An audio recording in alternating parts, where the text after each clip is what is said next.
오늘 주님이 주신 말씀은 마태복음 9장 27절로 34절까지의 말씀입니다. 오늘 말씀의 주제는 주님이 주시는 도전은 바라봄에 관한 것입니다. 바라본다는 건 무엇일까요? 주님을 바라본다는 것은 어떤 의미입니까? 우리 삶 가운데 바라봄의 비밀과 의미가 풀려지는 오늘 주님의 말씀이 되기를 주의 이름으로 축원합니다. 아멘.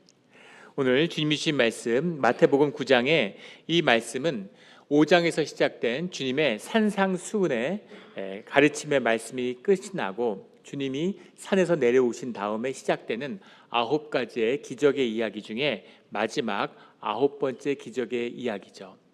이 기적의 이야기를 통해서 주님이 주시는 말씀의 도전을 마치고 이제 10장이 시작되면 제자들의 파송이 시작되면서 새로운 차원의 주님의 사역의 길이 열리게 됩니다. 그 마지막에 서 있는 주님이 베푸시는 이적의 의미죠. 오늘 27절 말씀을 보면 예수께서 거기에서 떠나가실새 두 맹인이 따라오며 소리질러 이르되 다윗의 자손이여 우리를 불쌍히 여기소서 이렇게 외치고 있는 것이죠. 다윗의 자손이여 라는 말, 다윗의 자손은 메시아의 별칭이죠. 주님의 이 땅에 오신 그리스도 메시아를 부르는 그 이름이 다윗의 자손입니다. 다윗의 자손이여 우리를 불쌍히 여기소서라고 하는 두 맹인의 이야기가 이 9가지 기적의 이야기의 마지막에 나오고 있습니다. 이 맹인의 이적의 이야기를 만나고 나면 이제 제자들의 파송이 시작되죠. 제자도의 시작이 두 맹인을 고치는 이야기고 이 제자도의 사역과 주님의 갈릴리의 모든 사역이 끝이 나는 20장의 사역, 20장에서 사역이 끝이 나고 나면 주님이 십자가의 길, 여리고를 떠나 예루살렘의 십자가의 길로 들어가시죠. 그 마지막 20장에 주님의 제자도에 끝나는 마지막의 이야기가 두 맹인을 고치는 이적의 이야기입니다. 그래서 맹인의 이야기로 시작된 제자도의 파송이 맹인의 치유로 끝나는 제자도의 마지막 부분과 연결되어 있는 것이죠. 그래서 맹인이라고 하는 것, 눈을 보지 못한다라고 하는 것은 단순히 우리의 혈육이 우리의 육 가운데 눈을 보지 못한다는 그런 의미도 있지만 본질적으로는 메시아가 이 땅에 오시고 주님의 말씀이 이 땅에 임한 것을 보지 못하는 그 시대의 종교의 무지, 눈이 있지만 보지 못하는 그 어두움을 상징한다고 할 수 있겠죠. 이 맹인이 의미하는 눈을 뜬다라는 것은 바라봄입니다. 주님을 바라보고 십자가를 바라보는 그 바라봄, 주님을 바라보기 때문에 제자도가 시작되고 마지막 20장에 두 맹인의 이야기가 끝날 때 그 맹인이 예수를 따르더라. 그 따르는 길은 십자가의 길을 따라 나서는 것이죠. 그래서 제자도의 시작도 보는 것이고 제자도의 끝도 보는 것입니다. 바라봄이 제자도의 중심이죠. 바라봐야 된다. 눈이 열려야 된다. 그 바라보는 것, 무엇을 바라보느냐 하는 것이 주님과 함께하는 제자도의 핵심이다라는 가르침을 담고 있는 것이죠. 주님을 바라봄으로 제자도의 길을 걷는 우리 모두가 되기를 주의 이름으로 축원합니다. 아멘. 언젠가 우리 같이 아멘 하는 날이 올까요? 이 신비가 언제나 풀리려는지 복음이 선포되는데 왜 믿음으로 아멘으로 받지 않을까? 무엇을 위해서? 제자도의 길을 걷는 우리 모두가 되기를 주의 이름으로 축원합니다. 아멘. 아멘으로 받으셔야죠. 아멘. 그런데 오늘 말씀에 이상한 것은 두 맹인이 따라오며 소리질러 이르되 다윗의 자손이여 우리를 불쌍히 여기소서 하더니 예수께서 집에 들어가심에 맹인들이 그들에게 나아오거늘 이렇게 돼 있죠. 예수께서 이르시는데 내가 능히 이 일을 할 줄을 믿느냐. 20장의 말씀은 길에서 이루어진 일입니다. 주님을 가는데 주님을 따라오는 자들이 있죠. 그래서 그 가운데 벌어지는 사건인데 오늘의 사건은 예수님이 머무시는 집 안에서 이루어지고 있는 사건이죠. 마태는 이 사건을 굉장히 축약해놨어요. 그래서 우리가 이 사건을 읽어가는데 어색함이 발생합니다. 우리가 교리적으로 너무 익숙해져서 이 말씀이 이상하지 않지만 이 말씀은 사실은 굉장히 이상한 말씀이죠. 먼저 다윗의 자손이 우리를 불쌍히 여기소서. 우리 누가복음 18장 13절에 보면 세리의 기도가 나옵니다. 바리새인과 함께 서서 주님의 성전 앞에서 기도하는데 하늘을 우러러볼 수 없는 하나님이여 저를 불쌍히 여겨 주시옵소서. 저를 불쌍히 죽여 주시옵소서라는 것이 이 시대의 일반적인 주님께 간구하는 간구의 기도였다는 거죠. 주님, 나를 불쌍히 여겨 주시옵소서. 다윗의 자손이여, 우리를 불쌍히 여겨 주시옵소서. 이렇게 기도하는 겁니다. 주님, 자비를 베풀어 주십시오. 오늘 우리의 간구의 기도이기도 하죠. 그런데 맹인들이 나와서 우리를 불쌍히 여겨 주시옵소서라는 이 고백의 의미가 무엇이었을까라는 거죠. 이 시대의 맹인들은 어떻게 살아갔을까요? 무엇을 하면서 먹고 살았겠습니까? 맹인들이 할 수 있는 일이 뭐가 있었을까요? 동서고금을 막론하고 맹인들이 할 수 있는 일은 한 가지밖에 없었습니다. 그거는 국어를 하고 거지로 살아가는 것이죠. 맹인들은 다 거지예요. 맹인들은 다 국어를 하는 겁니다. 어떻게든 불쌍해 보여서, 어떻게든 좀 사람들의 감정을 건드려서 조금의 자비라도 좀 국어를 해서 불쌍하게, 저를 좀 불쌍히 좀 여겨주십시오. 이 불쌍히 여겨주십시오의 내용은 뭐냐면 돈을 좀 주십시오. 먹을 걸 좀, 밥을 좀 주십시오. 그 뜻이죠. 좀 불쌍히 여겨주십시오. 좀 먹을 걸 좀 주든가 돈을 좀 주든가 그런 걸 좀 주세요. 이렇게 국어를 하는 것입니다. 그래서 힘이 있는 자든 뭔가 영향이 있는 자든 아니면 누구라도 인기척이 느껴지면, 사람의 소리가 들리면 불쌍히 여겨주십시오. 우리를 좀 불쌍히 봐주십시오. 이렇게 소리 지르는 거죠. 근데 그들이 주님을 불쌍히 여겨주십시오 하고 따라왔는데 예수께서 집에 들어가신 거죠. 맹인이 그들에게 나오거늘이라는 건 예배의 모습이죠. 예배를 표현하는 그 표현이라는 걸 우리가 여러 번 나누었습니다. 예수께서 이르시되 내가 능히 이 일을 할 줄을 믿느냐, 이게 무슨 말일까요? 불쌍히 여겨주십시오. 돈을 좀 주십시오. 밥을 좀 주십시오. 너는 내가 이 일을 능히 행할 줄 아느냐? 어색한 거죠. 근데 익숙해져서 어색하게 받지 않는 겁니다. 이야기가 너무 축약되어 있기 때문에 집에 들어가시매라고 하는 이 집, 오이코스라는 것이 특별한 의미를 가진다고 했죠. 집에 모여서 함께 모이는, 유대인들은 회당에 모이는데 시나고그가 아니라 에클레시아로 집에 함께 모여서 주님과 떡을 떼는 자들, 그들이 교회죠. 집에 함께 들어가시매라고 하는 이 말 속에는 그들이 주님의 교회를 이루었다라는 뜻이 들어있는 거죠. 주님의 집, 주님이 함께 떡을 떼는 자리에는 맹인도 있고 나병 환자도 있고 창기도 있고 안진뱅이도 있고 세리도 있는 것입니다. 그들이 주님 안에서 함께 떡을 떼는 이사야 35장의 꿈, 메시아의 꿈, 메시아의 잔치의 자리에 참여하는 자들, 그들이 교회고 그들 가운데 주님의 능력이 나타나는 것이죠. 그 주님의 능력이 나타나는, 내가 능히 이 일을 할 줄을 믿느냐라는 것은 그 예배에 대한 주님의 응답인 것입니다. 꿈을 가진 자들, 이 이사야 35장의 말씀을 주님이 마태복음 뒤에 나오는 11장 5절에서 다시 한번 말씀하시죠. 마태복음 11장 5절에 가면 주님이 메시아의 복음을 기억하는 자들, 그 꿈을 알고 있기 때문에 그 꿈을 품고서 바벨론의 노예로 끌려갔다가 그들이 세 세대가 지나서 70년 만에 예루살렘으로 돌아오게 됩니다.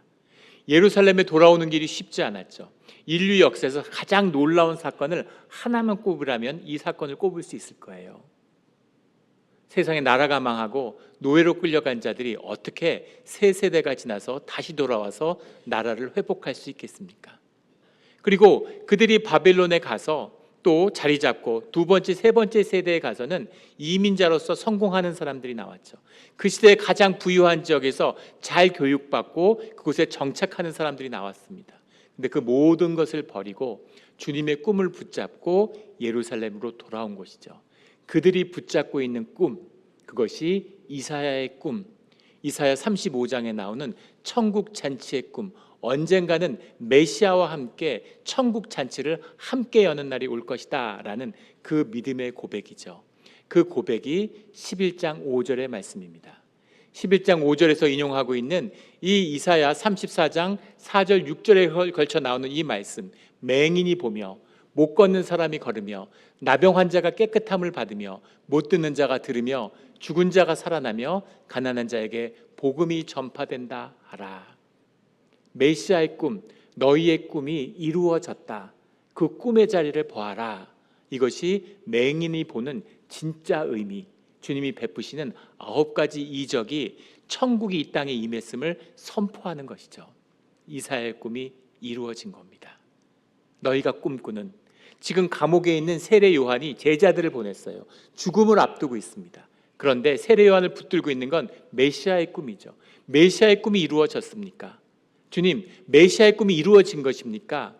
거기에 대한 주님의 대답이 맹인이 보며 제자들에게 너희가 본 것을 가서 그대로 전해라. 맹인이 보며 못 걷는 사람들이 걸으며 나병 환자가 깨끗함을 받는다. 이사야의 꿈, 이사야 35장에 메시아의 잔치가 이제 이루어졌다. 너희가 본 그대로 가서 메시아의 꿈을 전해라. 이 말씀을 증거하고 있는 거죠. 이 꿈을 꾸는 자들은, 이 꿈을 붙들고 있는 자들은 이 꿈을 잃어버렸죠. 이스라엘이 이 꿈을 잃어버린 겁니다. 그 꿈을 품은 자들이 돌아와서 이스라엘의 성벽을 회복하고 이스라엘의 성전을 다시 세우고 예배를 세웠죠. 근데 그것도 잠깐이고 주님을 잃어버리고 예배가 무너지고 성전이 무너지고 하스몬 왕조 같은 왕조를 세우고, 그게 무슨 대단한 일인 것처럼 유대인들은 지금도 그걸 제일 중요한 사건처럼 여기죠. 우리는 왜 페르시아처럼 못돼? 우리는 왜 바벨론처럼 못돼? 우리는 왜 로마처럼 못돼? 제국을 세우겠다고, 세상 가운데 왕노릇하겠다고, 그런 주님과는 상관없는 임재를 잃어버린 그 길을 가기려고 원하고 지금도 그 길을 원하는 것입니다. 그 길을 가려고 하는데 종교가 되어버렸죠. 임재를 잃어버렸으니까. 가난한 자를 돌보지 않고 과부와 고아에게 눈길을 주지 않고 맹인과 나병 환자들을 종교적으로 저주하고 비난하는 그런 자들이 되었죠. 원래 너희가 꾸었던 꿈, 그 꿈이 다시 회복돼야 된다. 그 이사야의 꿈을 품은 자들, 그들이 오늘 메시아의 잔치에 함께하고 있는 거죠. 그것이 집에 들어가심에, 이 안에 들어있는 겁니다. 그들 앞에 나오매 예수께서 이르시되 내가 능히 이 일을 할 줄을 믿느냐. 이 말씀 속에는 내가 메시아고 우리가 함께 떡을 떼는 이 자리가 메시아의 잔치임을 너희가 믿느냐라고 물어보시는 거죠. 대답하에 주여 그러하오이다 하니 이에 예수께서 그들의 눈을 만지시며 이르시되, 유대인의 정결 예법을 무너뜨리고 그 눈을 만지시면서 말씀하시되 너희 믿음대로 되리라 하고 말씀하시죠. 이 믿음대로 되리라, 다 믿음이라고 해석을 해서 이 말씀의 의미가 잘 와닿지 않는데, 앞에 나왔던 혈유병을 앓는 여인 백부장에게 너희의 믿음대로 된다라고 물어보실 때 믿음은 피스티스라는 말입니다. 정확한 의미로 해석하면 너희가 원하는 대로, 너희가 바라는 대로 될 것이다, 이 말씀인 거죠. 너희가 소원하는 대로 될 거야. 근데 오늘의 말씀은 달라요. 너희의 믿음대로, 페이소라고 하는, 우리가 쓴 faith라는 말을 주님이 처음 쓰셨죠. 너희의 믿음대로 되는 것이다. 너희의 믿음이 이제 이루어졌다. 오래 꿈꾸었던 그 꿈을 이 세상 가운데, 박해 가운데, 고난 가운데 살아가지만 그 꿈을 잃지 않는 너희의 믿음, 그 믿음이 오늘 우리 가운데 이루어졌다라는 이 이사야의 메시아의 잔치를 선포하고 계시는 거죠. 이것이 오늘 우리의 예배입니다. 주님의 임재하고 주님의 말씀을 붙들어서 주님과 함께하는 곳이라면, 이것이 메시아의 잔치라면 주님의 일이, 맹인이 눈을 뜨고 안진뱅이가 일어나는 일이 일어나야죠. 그것이 생명의 말씀이고 주님이 함께하는 능력의 예배입니다. 그 말씀과 능력이 회복되는 우리의 예배가 되기를 예수 그리스도 이름으로 축원합니다. 아멘. 그렇게 말씀하시며 너의 믿음대로 되리라 하시니 30절에 그 눈들이 밝아진지라. 예수께서 엄히 경고하시되 삼가 아무에게도 알리지 말라 하였으나 그들이 나가서 예수의 소문을 그 온 땅에 퍼뜨리니라. 아무에게도 말하지 말라고 했는데 나가서 소문을 온 땅에 퍼뜨렸어요. 예수님의 이야기를, 이 이적의 이야기를, 중요한 것은 아무리 퍼뜨려도 이것은 소문에 불과하다는 것입니다. 그냥 소문이에요. 소문에 예수님은 능력이 계시대, 예수님은 말씀이 이렇대, 예수님은 이런 일을 행하신대. 근데 소문을 아무리 들은들 그게 무슨 의미가 있겠습니까? 소문에 지나지 않는 것이죠. 예수님의 제자들이 파송되어서 그 제자들이 삶의 증거로 함께 삶의 자리에서 예수님을 증거할 때 비로소 그것이 증거가 되는 것이죠. 그것이 복음이 되는 겁니다. 그 복음이 예수의 십자가의 죽음으로 부활하신 주님의 성령의 역사와 함께할 때 그것이 부활의 증인으로서의 교회가 세워지는 구원의 이야기가 되는 것이죠. 그래서 십자가를 만나지 못하면, 주님의 부활을 만나지 못한 자들에게는 아무것도 복음이 될 수가 없어요. 그냥 소문에 지나지 않는 겁니다. 예수의 소문, 교회의 소문, 교회는 이런 거래, 예수는 이런 거래, 생명은 이런 거래. 근데 그게 도대체 나와 우리와 무슨 상관이 있어? 이것이 임재가 사라진, 예배가 무너진 종교의 자리인 것이죠. 그 종교의 자리에 주님의 말씀이 임하는, 이게 말씀이야, 이게 예배야, 이것을 마태는 선포하고 싶은 거죠. 증거하고 싶은 겁니다. 종교인들에게 정죄하고 자기 의에 쌓여 있고 자기가 옳다고 하고 좁쌀 같은 에고를 살려고 모든 세상의 진리를 폐하는 자들아, 진짜 예배가 무엇인지를 한번 봐. 이런 말씀의 은기를 담고 있는 것입니다. 32절에 그들이 나갈 때 귀신 들려 말 못하는 사람을 예수께 데려오니 귀신이 쫓겨나고 말 못하는 사람이 말하거늘. 아주 간결하게 이야기, 예수님이 뭘 하셨는지는 설명을 다 생략했어요. 귀신 들린 자가 오니까 귀신이 쫓겨나고 말 못한 자가 말을 하더라. 맹인이 눈을 뜨는 것처럼 이 이사야의 꿈이 다 이루어졌다라는 거죠. 무리가 놀랍게 여겨 이르시되 이스라엘 가운데 이런 일을 본 적이 없다 하되, 이스라엘이 뭐예요? 유대교입니다. 나라가 있어요, 정부가 있어요, 뭐가 있습니까? 아무것도 없어요. 심지어 언어도 잃어버렸습니다. 유대가 글로만 쓰여져 있지 말은 아람어를 하는 거예요. 말조차 잃어버린. 그런데 유대인이 어디 있고 히브리인이 어디 있어요?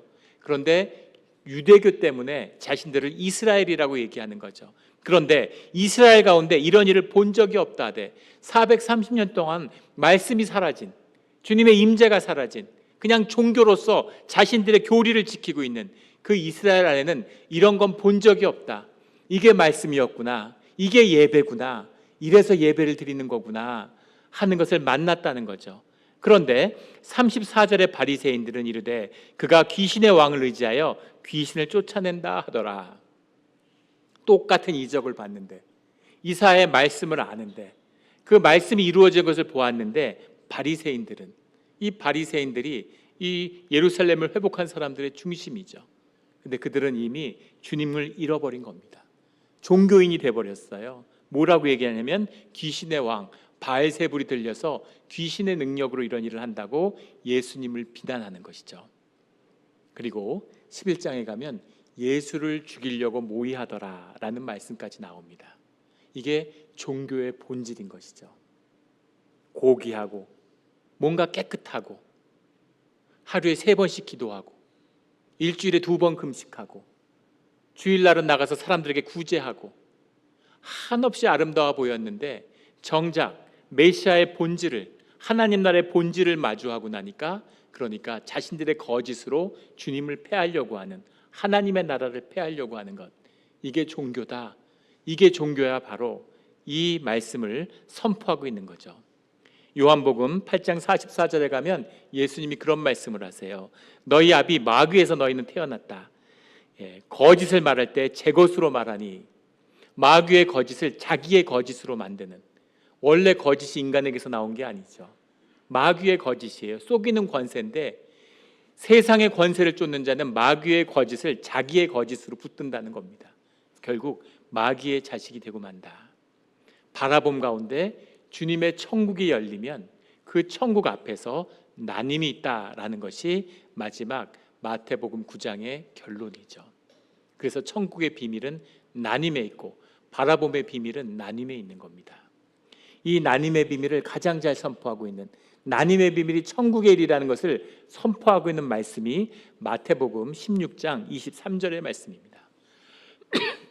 마태복음 16장 23절의 말씀에 보면 주님이 처음으로 십자가의 복음을 말씀하시죠. 당신이 십자가에 죽어야 하는 이유를 말씀하시니까 베드로가 그걸 말려요. 주님, 그렇게 하시면 안 됩니다. 십자가의 길을 가시면 안 됩니다.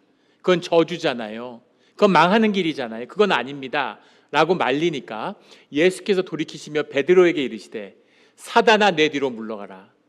사람한테, 제자한테, 주님과 공생애를 함께 했던 그 제자 베드로에게 이 사단아 내 뒤로 물러가라 이렇게 말씀하세요. 너는 나를 넘어지게 하는 자로다.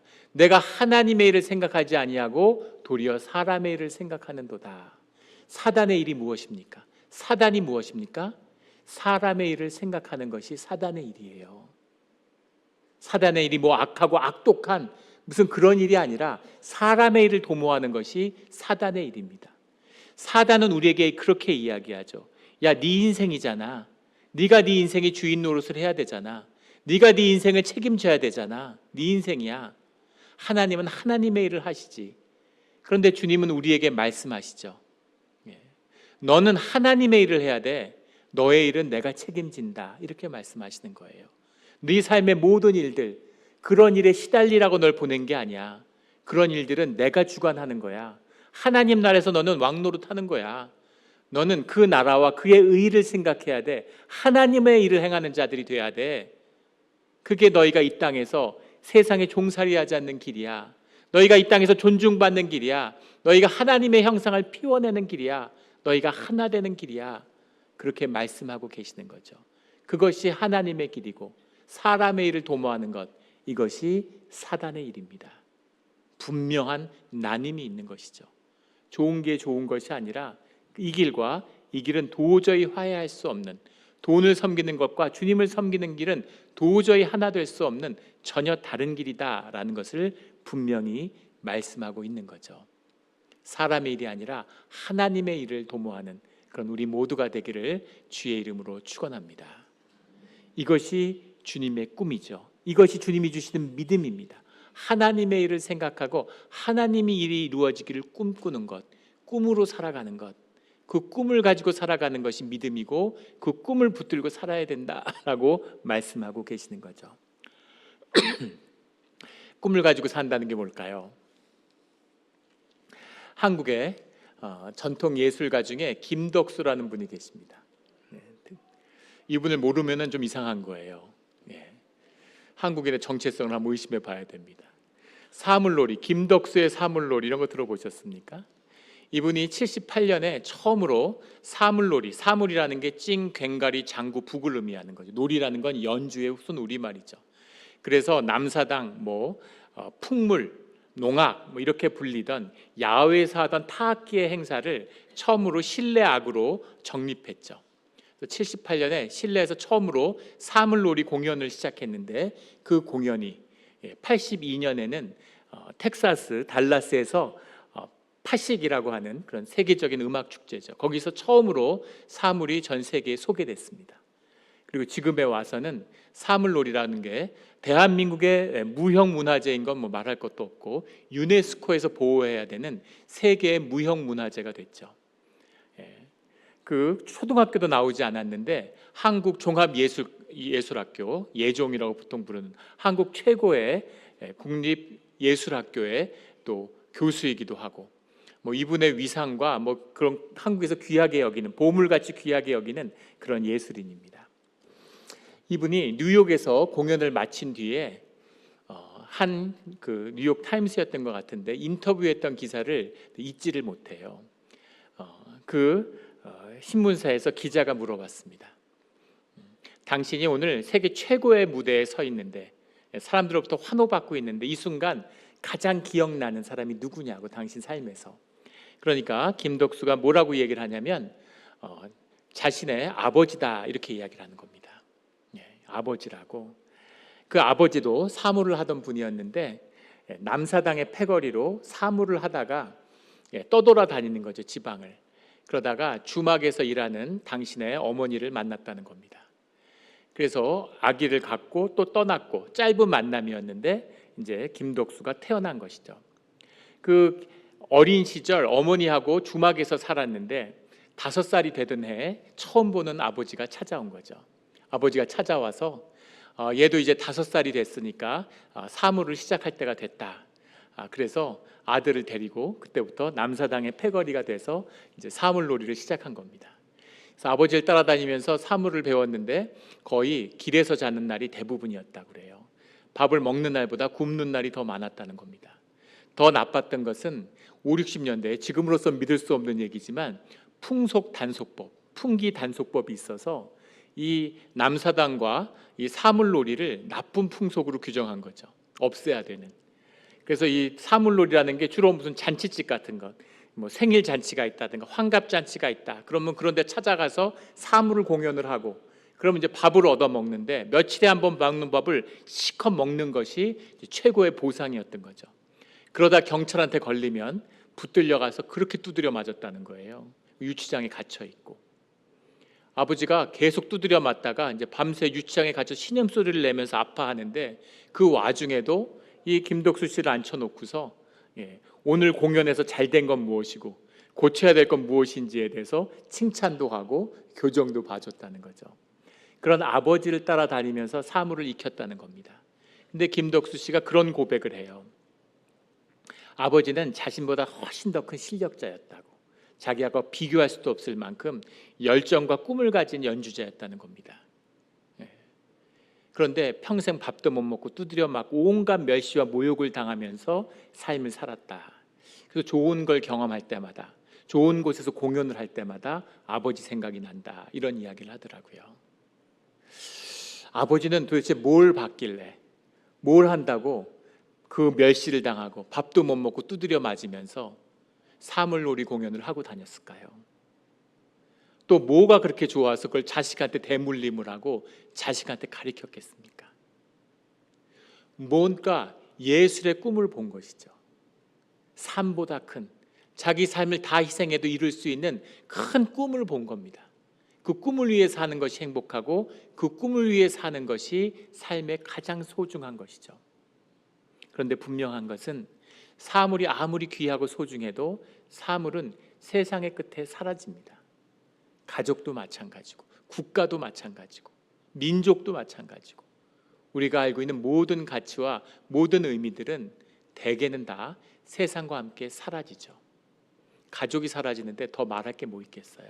그러나 사라지지 않는 꿈이 있죠.